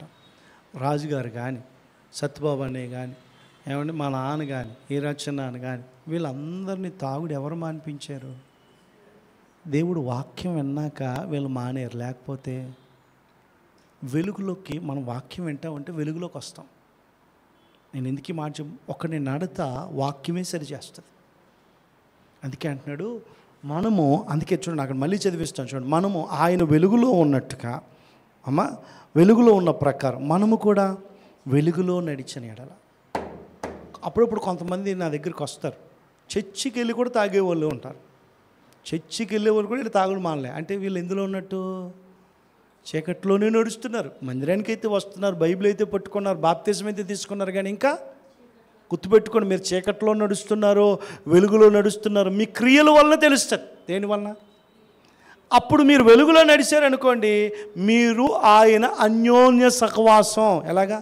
దేవుడికి మీరు దగ్గరగా ఉంటారు. ఎప్పుడైతే దేవుడికి దగ్గరగా వచ్చారో అక్కడ రాస్తున్నాడు, ఆయన కుమారుడైన యేసు రక్తము ప్రతి పాపముల నుండి మనలను పవిత్రులుగా చేయును. ఆమేన్, హల్లెలూయా. దేవుడి వైపు చూస్తే నేనేం చేస్తున్నాడు? పరిశుద్ధ పరీక్ష. నీ పాపముల క్షమాపణ దొరికింది. ఎవరి వైపు చూడాలి నువ్వు? దేవుడి వైపు చూస్తే నీ పాపాలకు క్షమాపణ దొరికింది. కాబట్టి ఇప్పుడు నిన్ను దేవుడు ఏం చేశాడో తెలుసా? నిత్య జీవం పొందటమే దేవుడి చిత్తం. అర్థమవుతుందండి? మొదటిది దేవుడి చిత్తం ఏంటో తెలుసా? నువ్వు నిత్య జీవము పొందడమే దేవుడి చిత్తం. రెండో మాట నేను చెప్పి త్వరగా ముందుకు వెళ్ళిపోతాను. 10 నిమిషాల్లో నేను ముగిస్తాను. చూడండి, రెండో మాట కూడా నేను చెప్తాను. మొదటి తెస్సలోనికి రాసిన పత్రిక చూద్దామా? చూడండి, మొదటి తెస్సలోనికి రాసిన పత్రిక 4వ అధ్యాయం 3వ వచనం. 4వ అధ్యాయం 3వ వచనం. మీరు పరిశుద్ధులగుటయే, చూడండి, మీరు దారత్వమునకు దూరముగా ఉండుటయే దేవుని చిత్తం. ఇంకా చదవమ్మ కింద దాకా. మీలో ప్రతివాడును చూడండి, దేవుని ఎరుగని అన్యుల వలె కామాభిలాష యందు కాక, చూడండి, పరిశుద్ధత యందును ఘనత యందును తన ఘటమును ఎట్లు కాపాడుకొనవలెనో అది ఎరిగి ఉండుటయే దేవుడి చిత్తం. గుర్తుపెట్టుకోండి, ఏది దేవుడి చిత్తం? నువ్వు ఆయన వైపు చూసి నిత్య జీవానికి వెళ్ళడం దేవుడి చిత్తం. రెండో మాట నేను చెప్తున్నాను, నువ్వు పరిశుద్ధంగా జీవించడమే దేవుడి చిత్తం. నిన్ను నీవు కాపాడుకోవడమే దేవుడి చిత్తం. అర్థమవుతుందండి? నీ ఘటము అంటే ఈ మట్టి ఘటమును, ఈ శరీరాన్ని ఏం చేయాలి? ఘటము అని ఉంది. ఘటం అంటే ఏంటి? మట్టి ఘటములో మహిమాత్మను నింపాడు. అంటే మన హృదయంలో పరిశుద్ధాత్మను దేవుడు పెట్టాడు. ఈ మట్టి శరీరాన్ని కూడా మనం ఏం చేయాలి? చెప్పాలి. ఏం చేయాలి? కాపాడు. అరే, మట్టి శరీరాన్ని కూడా కాపాడాలా? నీ ధనము కంటే, నీ ఆస్తి కంటే నువ్వు కాపాడుకోవాల్సింది ఏంటో తెలుసా? నీ శరీరాన్ని, నీ అవయవాలని, నీ చూపుని, నీ మాటని, నీ ప్రవర్తనని, నీ క్రియలను. ఎందుకో తెలుసా? మన శరీరం బాగుంటేనే మన ఆత్మ కూడా బాగుంటుంది. లేదండి మీరు అలాగంటారు అని మీకు అనుమానం కలిగితే, ఏం కలిగితే చెప్పాలి? ఏం కలిగితే? అనుమానం కలిగితే మీకు ఒక వచనం నేను చూపిస్తాను. చూడండి, మత్తయి శుభవార్త, త్వరగా మత్తయి శుభవార్త 12వ అధ్యాయం 34వ వచనం, త్వరగా చదవాలి. మత్తయి శుభవార్త సర్ప సంతానమా, మీరు చెడ్డవారయ్యుండి ఎలాగూ మంచి మాటలు పలకగలరు? హృదయమందు నిండుకొని దాన్ని బట్టి నోరు మాట్లాడాను కదా. సజ్జనుడు తన మంచి ధననిధిలో నుండి చూడండి సద్విషయములను తెచ్చును, దుర్జనుడు తన చెడ్డ ధననిధిలో నుండి దుర్విషయములను తెచ్చును. నేను మీతో చెప్పున్నది ఏమనగా, మనుషులు వ్యర్థముగా పలుకు ప్రతి మాటను గూర్చి విమర్శ దినమందున లెక్క చెప్పుదురు. గుర్తుపెట్టుకోండి, మన నోరు, మన చూపు, మన మాట అన్నీ కాపాడుకోవాలి. కాపాడుకుంటున్నామా? ఆలోచించండి, కాపాడుకుంటున్నామా? ఇక్కడ ఇద్దరు వ్యక్తుల గురించి చెప్పాడు. ఒక వ్యక్తి సజ్జనుడు. ఎవరు? సజ్జనుడు. ఇంకొక ఆయన దుర్జనుడు, అంటే చెడ్డవాడు. మంచిదననిది, చెడ్డదననిది. ఏంటి? ఈడికి ధననిధి ఉంది, చెప్పాలి. ఈడికి ధననిధి ఉంది, ఆడికి ధననిధి ఉంది. తేడా ఏంటి? మంచి ధననిధి, మంచి ధననిధి. ఇప్పుడు మనం అనుకున్నాం, సముద్రం ఒడ్డుకి వెళ్ళాం, ఓ పక్కన వజ్రాలు, వైడూర్యాలు, రత్నాలు ఉన్నాయి, ఓ పక్కన గులకరాళ్ళు ఉన్నాయి. ఏమున్నాయి? మీరు ఏది తీసుకుంటారు? వజ్రాలు, వైడూర్యాలు, రత్నాలు, కెంపులు ఇవి తీసుకుంటారు. మీరేం తెంగరాలేటి? నాలాంటోడు తెంగరోడు ఉన్నాడు అనుకోండి, మీరు కాదమ్మా, నాలాంటోడు గులకరాలు అన్నీ వేసుకొని వచ్చా. ఇయ్యే గొప్ప అని మేము వాదికించి మరి నేను రాజుగారు వెళ్ళామనుకోండి, ఆయన అన్నీ వజ్రాలు ఏరుకున్నాడు, నేనన్నీ గులకరాలు ఏరుకొని వచ్చాం. తీరా షాపుకి తీసుకొచ్చాక అర్థమవుతుందండి, ఏటికి విలువ కడతాడు? నువ్వు మాట్లాడే మాట, నువ్వు చేసే పనులు గులకరాల్లాగా ఉన్నాయా, వజ్రాల్లాగా ఉన్నాయా?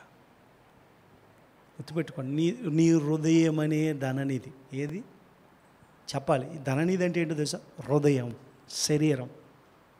దీంట్లో నుంచి మంచి తీసుకొస్తే మంచి మేలు పొందుతాం, చెడుని తీసుకొస్తే. అందుకే అంటున్నాడు, అందుకే అక్కడ రాశాడు, మనం ఇందాక తెస్సలోనిక పత్రికలో చదివాం కదా, నీ మంటి ఘటమును పవిత్రంగా పరిశుద్ధంగా కాపాడుకోవడమే దేవుడి చిత్తం.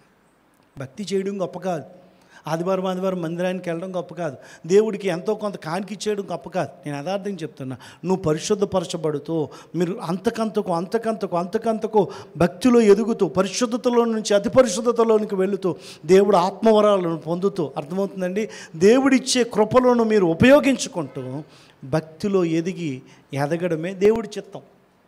అంతేగాని ఎప్పుడు అప్పుడు నమ్ముకున్నప్పుడు ఎలాగున్నావో, నమ్ముకున్నప్పుడు మాట ఎలాగుందో, నమ్ముకున్నప్పుడు చూపు ఎలాగుందో, నమ్ముకున్నప్పుడు ఎలాంటి ఆలోచనలు చేసావో ఇప్పుడు అలాగే చేస్తే నీ భక్తి వలన నీకు ఏ ప్రయోజనమో లేనట్టే. అర్థమవుతుందా? అందుకే ఇక్కడ రాస్తున్నాడు దేవుడు బిడ్డలారా. ఇంకా చాలా విషయాలు ఉన్నాయి. అక్కడ ఇంకొక మాట కూడా చదివిస్తాను చూడండి.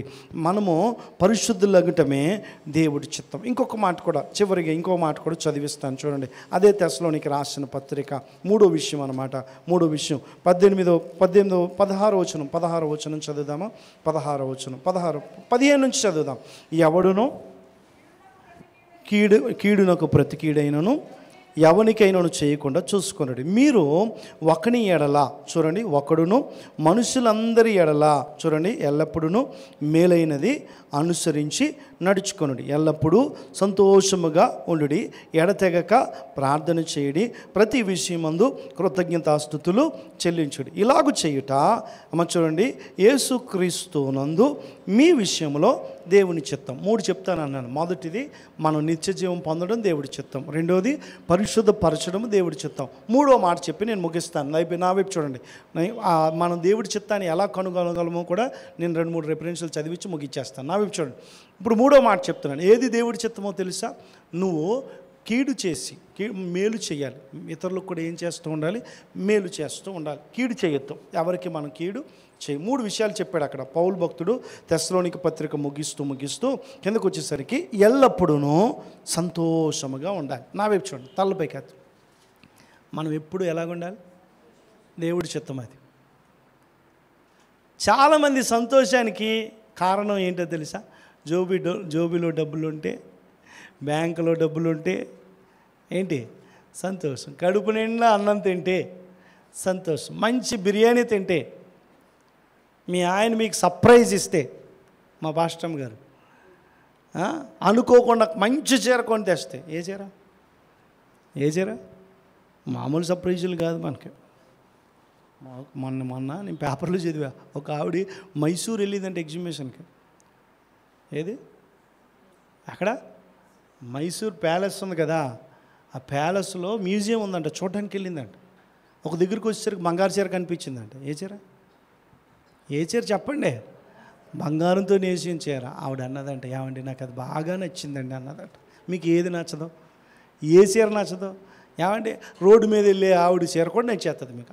ఎంత బాగున్నాయో ఆ ఫ్లవర్ అలా ఏమంటారు? ఫ్లోరల్. నాకు తిరగదు నోరు. ఫ్లోరల్లో ఎన్ని డిజైన్లో మామూలుగా రావట్లేదు. ఇప్పుడు సీజన్ మీ ఎవరికన్నా బట్టలు ఉంటాయి, మగోళ్ళు కొండవు కానీ అమ్మా, సీజన్కి ఒక బట్ట ఉంటుంది మీకు. మీరు అవునన్నా కాదన్నా సీజన్కి. ఎండాకాలం ఏం వాడతారు? మామూలు కాదు. మీ టాలెంట్ ఎవరికైనా అడిగిందంట. పాపం వెంటనే అది ఎంత పని అని చెప్పి అలా ఆయన దుబాయ్ నుంచి తెప్పించాడంట. ఏ చీర? నేపిచ్చి తెప్పించాడంట. ఈవిని ఇంటర్వ్యూ చేస్తుంటే ఈవిడ కొంగు పట్టుకొని ఇంటర్వ్యూ చేసి ఆవిడ, ఈ కొంగు 5 తులాలు ఉంటుందా? 5 తులాలు ఉంటుందా? 5 తులాలు ఉంటే నా మెడలో గొలిసైపోతుంది అంటుంది. ఈవిడ మనసు అంతా దేని మీద ఉంది? నాకు అనిపించింది దేవుడు బిడ్డలు నిజంగా కృప పొందారండి. ఏమన్నా మగోళ్ళకి కూడా ఉందా పిచ్చి? ఆడెవడో బంగారు చొక్కాయి చేయించుకున్నాడంటే అప్పుడెప్పుడు కోడికేసి చంపేసాడంటే సొక్కాయి కోసం. నిజం చెప్తున్నా, దేవుడు బిడ్డలమైన మనము దేని మీద మన మనసు ఉంటుంది? డబ్బు ఉంటే ఆనందం, బంగారం ఉంటే ఆనందం, ఇల్లు ఉంటే ఆనందం, కారు ఉంటే ఆనందం, ఏమంటే బ్యాంక్ బ్యాలెన్స్ ఉంటే ఆనందం కాదు. నేను ఎప్పుడు మీ అందరికీ చెప్తాను, గుర్తుపెట్టుకో. నీ హృదయంలో దేవుడు ఉన్నాడు అనుకోండి, నీ ఆనందం ఎవ్వరూ తీయలేరు. నేను యథార్థంగా చెప్తున్నా ఈ మాట. అది పొందినోడికే అది పొందినోడే చెప్పగలుగుతాడు, అది పొందినోడే మాట్లాడగలుగుతాడు. నిజంగా డబ్బులు లేకపోయినా సంతోషంగా ఉంటామండి. ఎవరు చెప్పాడు డబ్బులు ఆనందాన్ని కలగజేస్తాయని? మంచి తిండి ఆనందం కలగజేస్తుందని ఎవడు చెప్పాడు? తాత్కాలికం. ఒకవేళ కలిగిన ఆ ఆనందం కలిగిన ఎంతసేపు ఉంటుంది? ఇప్పుడు నువ్వు కట్టుకున్న బట్టలు పాతయేమో, కానీ అది కట్టుకున్నప్పుడు ఉన్న సంతోషం ఇప్పుడు నీకు ఉందా? కొత్త బట్టలు ఫస్ట్ సారి వేసుకున్నప్పుడు నీకు ఎంత సంతోషం ఉంది? ఆ సంతోషం ఉందా? రష్ గారని ఇక్కడ మా బావ నేను వెళ్ళాం సెమినార్. అయితే ఆయన చెప్పాడు అనమాట. ఆయన అనుకున్నాడంట, మంచి చదువు చదివితే ఆనందం కలుగుతుంది. నేను చాలాసార్లు చెప్పాను. ఏం చదివితే? మంచి చదువు యూనివర్సిటీల్లో చదివితే ఆనందం కలుగుతుందని చదివాడంట. పాస్ అయిపోయాడంట. ఆ ఆనందం ఎంతోసేపు పాస్ అయిపోయాక గోల్డ్ మెడల్ వచ్చిన సంతోషం కొన్ని రోజులే ఉందంట. అప్పుడు అనుకున్నాడంట, ఎందుకు నా సంతోషం తగ్గిపోయింది అని అనుకుంటే, ఉద్యోగం వెంటనే చదువు అయిపోయి ఏం కావాలి, మంచి ఉద్యోగం అన్నాడంట. మంచి ఉద్యోగం పొందుకున్నాడంట. మళ్ళీ అది ఎన్ని రోజులు మళ్ళీ పోయిందంట. ఇప్పుడు పెళ్ళి అన్నాడంట. ఏంటి చెప్పాలి, ఏంటి పెళ్లి చేసుకున్నాక భార్యతో 2 సంవత్సరాలు సంతోషంగా గడిపినట్టు అనిపించింది. మళ్ళీ పెళ్ళి ఆనందం కూడా తగ్గిపోయిందంట. ఆయనకి తగ్గిపోయినంటే పిల్లలు పుట్టారంట, పిల్లల ఆనందం అది తగ్గిపోయిందంట. ఆయన అన్నాడు, నిజమైన సంతోషం ఎందులోనూ లేదు, దేవుళ్ళో తప్ప. హల్లెలూయా. నిజంగా చెప్తున్నా, ఎన్ని సంతోషాలు ఉన్నా అవన్నీ తాత్కాలికం, కానీ దేవుళ్ళో గుర్తుపెట్టుకోండి. మీరు అందుకే చెప్తున్నాను మీకు ఈ మాట. ఫిలిప్పీయులకు రాసిన పత్రిక 4వ అధ్యాయం 4వ వచనంలో చూడండి. ఏంటి? ఆనందించుడి, మరలా చెప్పుదును ఆనందించుడి, ప్రభువునందు ఆనందించుడి. ఏంటి? ఎవరి యందు? ఈరోజు నిజంగా దేవుణ్ణి బట్టి ఎంతమంది ఆనందిస్తున్నారు? ఈరోజు ఆదివారంలో ఆరాధనలో నువ్వు ఆరాధించడానికి దేవుణ్ణి బట్టి ఆనందించావా? ఈరోజు దేవుడి సన్నిధిలో కనపడ్డందుకు నీకు ఆనందం వచ్చిందా? కొడైకెనాల్ వెళ్తే సంతోషం, అమెరికా వెళ్తే సంతోషం, ఫ్లైట్ ఎక్కితే, కారు కొంటే, మా నాన్న కారు కొన్నాడు. మా నాన్న కారు ఫస్ట్ తెచ్చినప్పుడు నేను అన్న, ఆ రోజు నాకు బాగా గుర్తు, బండి మీద సైకిల్ మీద తిరిగే బతుకులు అయితే కారు కొన్న రోజు నేను అన్నాను, నేను కారులోనే పడుకుంటా. ఎక్కడ? Omni car. అప్పుడు కారులోనే పడుకుంటా డాడీ, సీట్ వెనక్కి వెళ్తుంది డాడీ అని అన్నా. అప్పుడు ఏసీ కూడా లేదు, అంత పిచ్చి ఉండేది. ఎంతసేపు ఉంది ఆనందం? నేను నిజం చెప్తాను, దేవుడిలో ఉన్న ఆనందం. అందుకే గుర్తుపెట్టుకోండి, దేవుడిని బట్టి సంతోషించడం నేర్చుకోండి. డబ్బు కాదు, బంగారం కాదు, వస్త్రాలు కాదు, తిండి కాదు, ఏమంటే బ్యాంక్ బ్యాలెన్స్లు కాదు, ఇల్లు కాదు. గుర్తుపెట్టి, ఇల్లునే ప్రేమిస్తారు. ఇవన్నీ తాత్కాలికమైన సంతోషాలు. కానీ నిజంగా చెప్తున్నా, పరలోకంలో చేరి పరలోకంతో పాటు, పరలోకంలో యేసు ప్రభుతో పాటు మనం ఉండటం నిత్యానందం. అది ఏ ఆనందం? ఏ ఆనందం? నిత్యానందం. అది పొందుకోవడానికి ప్రయాసపడండి. అందుకని మొదటిది ఏం చేయమన్నాడు? ఆనందించండి. ఉందా మాట? చెప్పాలి, ఉందా లేదా? చెప్పరేంటి అలా చూస్తున్నారు? 15వ వచనంలో ఎల్లప్పుడూ మేలైనది చెయ్యాలి. అక్కడ 4 విషయాలు, 3 అన్నాను కానీ 4 విషయాలు. ఏంటి? ఎల్లప్పుడూ చెప్పాలి, ఎల్లప్పుడూ మేలైనది చెయ్యాలి. 2వ మాట, ఎల్లప్పుడూ సంతోషముగా ఉండండి. 3వ మాట, ఎల్లప్పుడూ, ఎడతెగకానుంది కానీ అది కూడా ఎల్లప్పుడూ ప్రార్థన చెయ్యండి. మీరు గమనించండి, ఎల్లప్పుడూ. 4వ మాట, ప్రతి విషయంలో, అంటే అది కీడే కావచ్చు, మేలే కావచ్చు, ఎల్లప్పుడూ కృతజ్ఞతాస్తుతులు చెల్లించాలి. 4 పనులు చేయాలి. ఎన్ని చెప్పాలి? ఎన్ని? 4 పనులు మన జీవితం. ఎల్లప్పుడూ ఇతరులకు మేలు చేయాలి, ఎల్లప్పుడూ చెప్పండి సంతోషం ఉండాలి, ఎల్లప్పుడూ ప్రార్థన చేయాలి, ఎల్లప్పుడూ కృతజ్ఞతాస్తుతులు చెల్లించాలి. మన జీవితంలో ఉందా? ఇది దేవుడి చిత్తం. ఏది చెప్పాలి? ఏది? ఇది దేవుడి చిత్తం. 3 విషయాలు చెప్పా. 1 పరలోకం చేరటం దేవుడి చిత్తం. 2 చెప్పాలి 2 పరిశుద్ధంగా జీవించడం దేవుడి చిత్తం. 3 ఎల్లప్పుడూ మేలు చేయడము, ఎల్లప్పుడూ సంతోషించడం, ఎల్లప్పుడూ ప్రార్థన చేయడం, ఎల్లప్పుడూ కృతజ్ఞతాస్తుతులు చెల్లించడం దేవుడి చిత్తం. ఇప్పుడు అయిపోయింది కదా. ఇప్పుడు నా తలపై కథను మీకు దేవుడి చిత్తాన్ని ఎలా కనుగొనగలమో చెప్తాను. అయిపోయింది. దేవుడి చిత్తం ఏంటో నేను మీకు చెప్పాను. దేవుడి చిత్తాన్ని మనం ఎలా కనుగొనగలము అని అంటే, వాక్యం వినటం వలన మనకి దేవుడి చిత్తం తెలుస్తుంది. ఎలాగా చెప్పాలి? ఎలాగా? 1 తిమోతి పత్రిక 3వ అధ్యాయంలో దైవజనుడు చూడండి, అక్కడ రాస్తాడు, దైవజనుడు ప్రతి సత్కార్యము, చూడండి 3:16 అనుకుంటా. 1 తిమోతి 2 తిమోతి 3:16 చదవము. దైవజనుడు సన్నద్ధుడై ప్రతి సత్కార్యమునకు పూర్ణముగా సిద్ధపడి ఉండునట్లు దైవావేశము వలన చూడండి కలిగిన ప్రతి లేఖనమును ఉపదేశించుటకును, ఖండించుటకును, తప్పుదిద్దుటకును, నీతి అందు శిక్షించుటకును ప్రయోజనకరమై ఉన్నది. దేవుడు వాక్యం మనకి ఏం చేస్తుంది అంటే, అక్కడ 4 విషయాలు చెప్పాడు. నిన్ను ఎవరూ ఖండించిన అవసరం లేదు. ఎవరు ఖండిస్తారో తెలుసా? వాక్యం ఖండిస్తుంది. ఎవరు ఖండిస్తారు? వాక్యం ఖండిస్తుంది. 2వది, నిన్ను ఎవరో దిద్దరు. వాక్యం వింటూ ఉంటే వాక్యమే నిన్ను ఏం చేస్తుంది? సరి చేస్తూ ఉంటుంది. దేవుడి చిత్తం ఇది నువ్వు చెయ్యాలి, ఇది నువ్వు చేస్తుంది తప్పు. దేవుడి చిత్తం నీకు ఎలా తెలిసింది? వాక్యం విన్నావు. వాక్యం ఏం చేస్తుంది? నిన్ను సరిచేసింది, నిన్ను ఖండించింది. ఇంకా కిందకి వెళ్తే అక్కడ నీతి అందు ఏం చేస్తుంది? శిక్ష ఇస్తుంది. ఏం చేస్తుందంటే అది ప్రయోజనకరమై ఉన్నది. అంటే మనం చేసే ప్రతి పని నా వైపు చూడ, నా వైపు చూడ, వాక్యానుసారమైందా కాదా? నేను అన్నమాట అర్థమైందా? నువ్వు చేసే ప్రతి పని నీ జబ్బుకి కొంచెం ద్రాక్షారసము. కొంతమంది తెలివైన వాళ్ళు, వాక్యం చదివే తెలివైన తాగుబోతులు ఎవరో. ఎందుకుందండి పాస్టర్? అప్పుడప్పుడు సత్యబాబు అని ఇక్కడ విచిత్రమైన ప్రశ్నలు అడుగుతున్నాను. ఎవరు అడగని ప్రశ్నలు అడుగుతుంటాడు. నిజంగా మొన్న కూడా అడిగాడు, చాలా విషయాలు అడిగాడు. కొన్నిసార్లు అడిగితే అడిగి తెలుసుకోవడంలో తప్పేం లేదు, కానీ శోధించి అడగాలనుకోవడం తప్పు. అర్థమవుతుందమ్మా? సరే, మీకు ఏమైనా డౌట్ వస్తే అడగండి. ప్రార్థన చేసి, నాకు తెలియపోయిన ప్రార్థన చేసి దేవుడిని అడిగితే దేవుడు మనకి అనుగ్రహిస్తాడు. సరే, ప్రతి పని వాక్యాన్ని చూసుకోవాలి. వాక్యంలో ఉందా లేదా? అదే వాక్యం రాశాడు కదా, ఎవరికి దెబ్బలు, ఎవరికి ఏతువు లేని గాయములు, ఎవరికి అయినా రాసి. ఎందుకు? పొద్దుగూకి గంటనే ద్రాక్షారసంతో అక్కడ అది రాశాడు, ఇది రాశాడు. ఎందుకు రాశాడు? ఏమండి, మనం ఆలోచన చేసి మనము దేవుడి చిత్తం ఏంటో మనకి వాక్యంలో చూసుకోవాలి. ఒక్కొక్కసారి వాక్యంలో దేవుడి చిత్తం ఉండదు. నువ్వు ఎవరిని పెళ్లి చేసుకోవాలో వాక్యంలో రాసలేదు. ఉందా? బాబు రాజుబాబు నువ్వు కోమలాన్ని పెళ్లి చేసుకో అని రాసిలేదు. నా బైబిల్లో లేదు.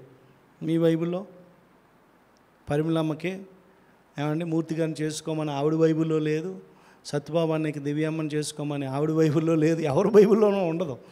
కానీ పెళ్లి విషయంలో, ఇల్లు విషయంలో, కారు విషయంలో, బండి విషయంలో, పిల్లల భవిష్యత్తు విషయంలో గుర్తుపెట్టుకోండి, వాక్యంలో చూడడం వేరు, వాక్యాన్ని అన్వయించడం వేరు. అర్థమైందా? వాక్యంలో చూస్తున్నాం, ఇది ఇలాగుందా లేదా అని వాక్యంలో చూడు. డబ్బు విషయంలో నీ మనసు ఎలాగుందో, ఎలాగుండాలో వాక్యంలో రాయించాడు. పెళ్లి విషయంలో రాయించలే కదా, అన్వయించు. ఏం చేయాలి? అన్వయించుకోవాలి. ఉదాహరణ చెప్తాను. బైబిల్లో ఏమండి ప్రేమ వివాహాలు చేసుకున్న వాళ్ళ పరిస్థితి, నువ్వు ఎవరినో ప్రేమించావు, వాళ్ళ పరిస్థితి ఎలాగుందో దేవుడు ఏం చేశాడు? అన్వయించుకో. నా జీవితం ఎలాగుంటుంది? దేవుడు చెప్తాడు, బాబు నీ జీవితం కూడా పాడైపోద్దేమో, జాగ్రత్త చెప్తాడు. వాక్యాన్ని అన్వయించు. కుటుంబాన్ని కట్టుకునే విషయంలో స్త్రీలు ఎలాగా జాగ్రత్త పడ్డారో అన్వయించు. ఏమండి, నాబోతనే మూర్ఖుడికి నాబాలు అనే మొరటివాడికి అబిగాయాలని సుందర స్త్రీ, బుద్ధిలో సుందరం, చాలా మంచిదండి. ఎంత మంచిదంటే ఎంత మూర్ఖంగా ప్రవర్తిస్తున్నాడు. ఈవిడ అంత తెలివిగా, జ్ఞానంగా. ఒకవేళ నీ భర్త సరిగ్గా లేకపోతే కుటుంబాన్ని కట్టాల్సిన బాధ్యత ఇదే. కుటుంబం మీదకి శిక్షణ రాకుండా కాపాడి వాక్యం వెలుగులో చూసుకో. నేను కూడా అబిగాయేల్లాగా చెప్పాలి, ఉండాలని ప్రార్థన చేసుకోండి. అదే వాక్యంలో ఏమండి, అదే వాక్యంలో హామాను భార్య ఉంది, ఉందా లేదా? చెప్పాలి, ఉందా లేదా? ఎలాంటిది? చాలా, ఆవిడ కూడా చెడ్డదే. ఇంకొక మాట చెప్పనా, యెజబెల్ మంచిదా చెడ్డదా? భర్తను మంచి మార్గంలో నడిపించాల్సిన ఆవిడే కుటుంబం అంతటిని, ఎంతమంది పిల్లలు తెలుసా? 70 మంది కొడుకులు ఒక్కరోజే ఒక్క రాతి మీద పెట్టి చంపారంట వాళ్ళు. ఎంత భయంకరమండి. శిక్షను కొని తెచ్చింది ఎవరు? తల్లి. నిజం, చాలామంది మంచి తల్లులు ఉన్నారు, మంచి తండ్రులు ఉన్నారు, మంచి భార్యలు ఉన్నారు, ఏమంటే చెడ్డ భార్యలు ఉన్నారు. వాక్యాన్ని అన్వయించుకో. నీ కుటుంబం ఎలాగో, నీ కుటుంబాన్ని ఎలా నడిపిస్తున్నావు? వాక్యంలో చూడాలి, వాక్యాన్ని అన్వయించాలి. మూడో మాట కూడా చెప్తున్నా, ప్రతి స్థలములో నువ్వు దేవునికి మహిమ తగ్గట్టుగా జీవించాలి. అప్పుడు దేవుడి చిత్తం చెప్పాలి. దేవుడి చిత్తం